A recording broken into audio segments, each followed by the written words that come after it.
Hello everyone, this is Lockett and you are watching Target English with Lockett sir. So finally, I have come up with the session on passive voice, and here in this video today I'm going to explain everything about passive voice.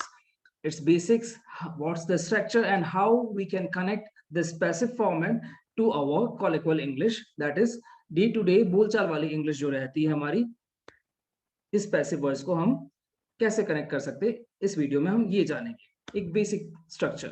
Now जिन्हें ये topic के बारे में पता है तो वो जानते होंगे एक बहुत छोटी सी चीज, सिंपल सी चीज, वो ये है कि पैसिव वॉइस जो है हमारा जस्ट अपोजिट है किसका? एक्टिव वॉइस का। अब ये एक्टिव वॉइस जिन्हें नहीं पता है, ये वीडियो उनके लिए नहीं है। एक्टिव वॉइस समझने के लिए just go through my playlist wherein I have already uploaded all the videos related to the basics of tenses, especially for beginners, and all about everything about active voice. ठीक है, चलिए। तो अब कुछ sentences आपको यहाँ पे दिख रहे होंगे। इन सेंटेंसेस को पढ़ने से पहले मैं आपको थोड़ा सा एक छोटी सी चीज बता देता हूँ। पैसिव वॉइस के ऊपर बहुत सारे वीडियोस हैं, लेकिन आज दिन तक बच्चों को जो भी इंटरनेट से भी पढ़ते हैं या जो अपने टीचर से भी पढ़ते हैं, उन्हें बहुत दिक्कतें आती है इसे हमारी डे टू डे लाइफ से कनेक्ट करने में, ट्रांसलेशंस में, इंग्लिश बोलने में। अब बहुत सारे जनों का क्वेश्चन ये होता है कि ये सेंटेंस को उल्टा करके, जैसा कि मैंने कहा कि पैसिव वॉइस जस्ट अपोजिट है, फ्लिप मैनर है एक्टिव वॉइस का, तो क्यों सेंटेंस को उल्टा करने की जरूरत है, उल्टा बोलने की जरूरत है? तो सिंपली देखिए, इन सेंटेंसेस को पढ़िए, आपको थोड़ा आइडिया लगेगा ये एक्टिव है कि पैसिव है। अब एक्टिव पैसिव जानने के लिए थोड़ा सा मैं आपको फ्लैशबैक में ले जाता हूँ। जैसा कि आप जानते हो कि एक्टिव वॉइस का जो स्ट्रक्चर होता है उसमें एक सब्जेक्ट हमेशा पहले रहेगा, यानी डोर ऑफ एक्शन जो है सेंटेंस में हमेशा पहले रहेगा, फिर एक वर्ब आएगा और फिर ये ऑब्जेक्ट आएगा। ये आपका मेन स्ट्रक्चर हुआ एक्टिव वॉइस के अंदर। अब पैसिव के अंदर क्या रहता है? Situation, as I have already told you कि फ्लिप होती है तो एक ऑब्जेक्ट पहले आएगा, फिर आपके हेल्पिंग वर्ब्स आएंगे, फिर आएगा आपका वर्ब, वो भी वर्ब का थर्ड फॉर्म, यानी कि हर लेयर के अंदर, चाहे वो सिंपल हो, कंटिन्यूस हो, परफेक्ट हो, आपकी वर्ब की फॉर्म जो है थर्ड फॉर्म आएगी। फिर लास्ट में आपका आएगा सब्जेक्ट, यानी कि हमने सेंटेंस को जिस तरीके से बोला था, जैसे कि मैं खाना खाता हूं, यह हमारा एक्टिव वॉइस है। यहाँ पे मैं डोर ऑफ एक्शन जो है पहले है, और पैसिव वॉइस में इसी सेंटेंस को मैं कैसे बोल सकता हूँ? खाना मेरे द्वारा खाया जाता है, खाना खाया जाता है। ठीक है, तो इसी सेंटेंस को मैंने फ्लिप करके बोला। अब इस तरह के सेंटेंस हम कहाँ बोलते हैं, कहाँ इनकी जरूरत होती है, और किस तरह से हम इन्हें समझ के इंग्लिश में ट्रांसलेट कर सकते हैं, देखते हैं जरा। चलिए, यहाँ पे जो पहला सेंटेंस है, ये खाना बन रहा है।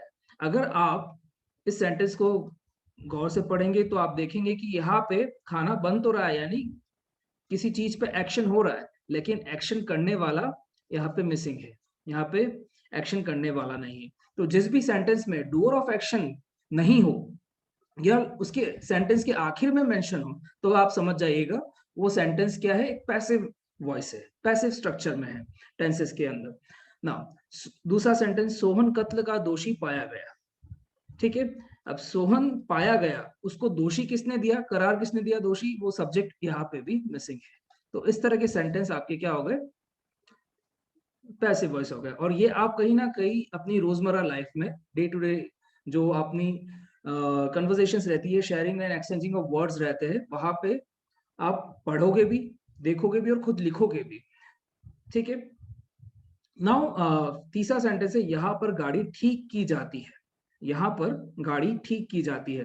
अब गाड़ी ठीक तो करी जाती है, लेकिन कौन करता है ये नहीं बताया, सब्जेक्ट मिसिंग है। तो ऑल इन ऑल ये जितने भी सेंटेंसेस आपको दिख रहे, इन सभी के अंदर सब्जेक्ट नहीं है, या फिर सब्जेक्ट होगा भी तो लास्ट में होगा। ठीक है, जो कि के द्वारा के थ्रू लगेगा, के द्वारा, यानी कि बाय सब्जेक्ट, बाय सब्जेक्ट। ये आपका पैसिव वॉइस है।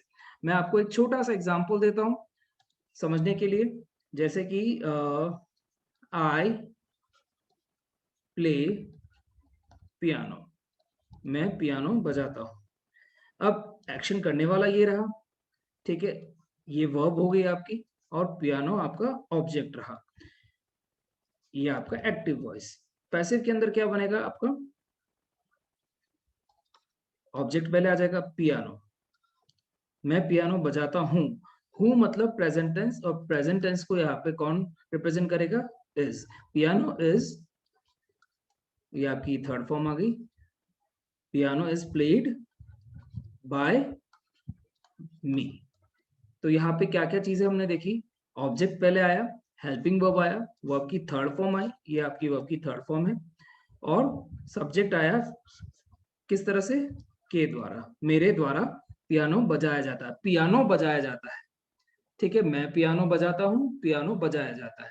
इस तरह से आपका एक्टिव से पैसिव कन्वर्जन रहता है। ओके, चलिए, ये तो रहे आपके सेंटेंसेस। इन्हीं सेंटेंस को आप ध्यान से देखिए। अब मैं इन्हें ट्रांसलेट करने वाला हूँ, ठीक है, और इसकी नेक्स्ट वीडियो में हम इसके स्ट्रक्चर के बारे में देखेंगे, हर एक लेयर के ऊपर। ठीक है, चलिए शुरू करते हैं।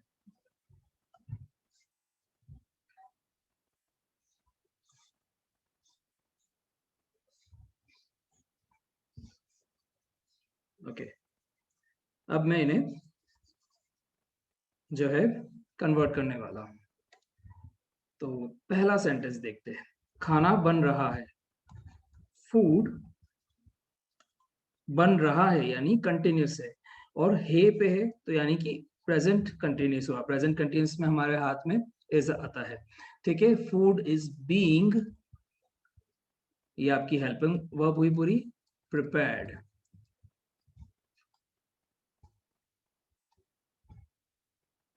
ठीक है, फूड इज बीइंग प्रिपेयर्ड। अब यहाँ पे एक चीज आपको जो नोट करनी है वो ये है कि एक्टिव से हम पैसिव में जंप किया है हमने, तो हेल्पिंग वर्ब्स भी बदलेगी, हेल्पिंग वर्ब्स का भी एवोल्यूशन आपको यहाँ पे देखने को मिलेगा। ठीक है, हेल्पिंग वर्ब्स आपको सेम नहीं मिलेगी। हाँ, टेंसेस को जो बेसिक हेल्पिंग वर्ब्स जो रिप्रेजेंट करती है, जैसे इज एम आर हो गया, वो प्रेजेंट टेंस हो गया, वॉज वर पास्ट टेंस हो गया, हैज हैव प्रेजेंट टेंस हो गया, हैड पास्ट टेंस हो गया, विल हैव फ्यूचर हो गया। तो यहाँ पे भी आपको वो सिमिलरिटी दिखेगी, बट इसमें कुछ चीजें एड ऑन होगी। ओके, नाउ तो ये जो सेंटेंस था आपका प्रेजेंट कंटिन्यूस को लेकर था। अब ये तो मैं डायरेक्ट आपको बता रहा हूँ, नेक्स्ट वीडियोस में डिटेल मैनर में हम एक एक लेयर को पकड़ेंगे और उनके स्ट्रक्चर के बारे में हम बात करेंगे। चलिए विथ एग्जांपल्स। ओके, दूसरा जो है, सोहन कत्ल का दोषी पाया गया, पाया गया यानी पास्ट टेंस में वो चीज हुई है। अब यहाँ पे सेंटेंस क्या बनेगा, सोहन, देखो ये सारे क्या है जिनके ऊपर भी एक्शन हो रहा है वो पहले आए हैं। ठीक है, यहाँ पर गाड़ी, जैसे सोहन खाना, उसे पीटा गया, तो उसे एक्शन पीटने का किसके ऊपर हुआ, उसके ऊपर, तो ये ऑब्जेक्ट।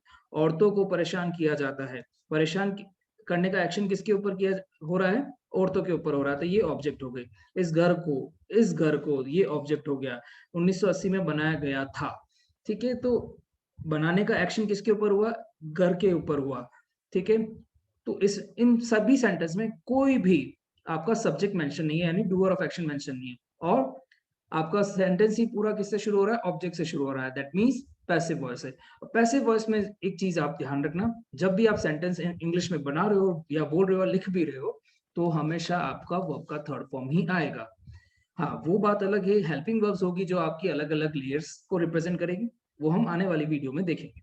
चलिए इस सेंटेंस पे आते हैं, सोहन कत्ल का दोषी पाया गया। सोहन वॉज फाउंड, पाया गया यानी फाउंड, ये आपकी थर्ड फॉर्म, ये भी आपकी प्रिपेयर्ड भी आपकी third form. Sohan was found दोषी, गिल्टी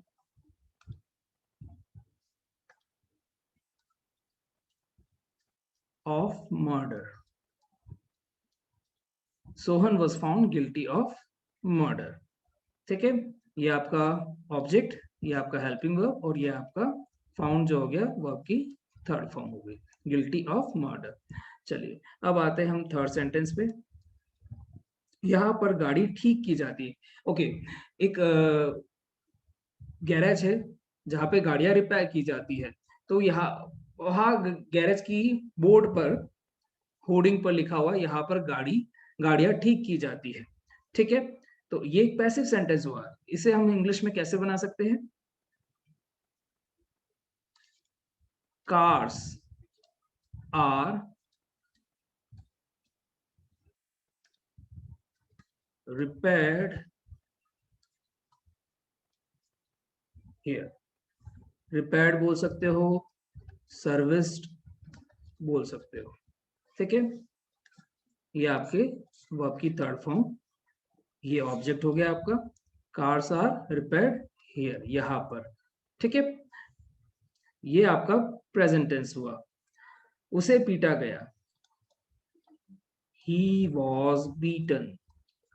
देखिए, अभी जो बिगनर्स होंगे उन्हें ये सेंटेंस बनाने नहीं आ रहे होंगे। मैं सिर्फ और सिर्फ आपको इस वीडियो में क्या बता रहा हूं कि पैसिव वॉइस को हम कैसे पहचान सकते हैं, ट्रांसलेशंस कैसे होंगे वो हम आने वाली वीडियोस में सीखेंगे, ठीक है। उसे पीटा गया, ही वॉज बीटन, ये आपका ऑब्जेक्ट, ये आपका हेल्पिंग वर्ब और ये आपका वर्ब का थर्ड फॉर्म। औरतों को परेशान किया जाता है, वुमेन आर ऑप्रेस्ड, परेशान करने को हम ऑप्रेस्ड कहते हैं और ये आपका वर्ब का थर्ड फॉर्म आ गया, ये आपका ऑब्जेक्ट, ये आपका हेल्पिंग वर्ब। इस घर को 1980 में बनाया गया था,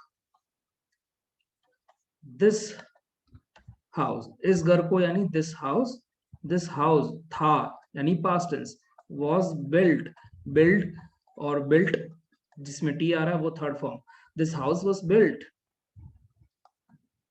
इन 1980। ये आपका हो गया complete translation from Hindi to English in passive voice, ठीक है।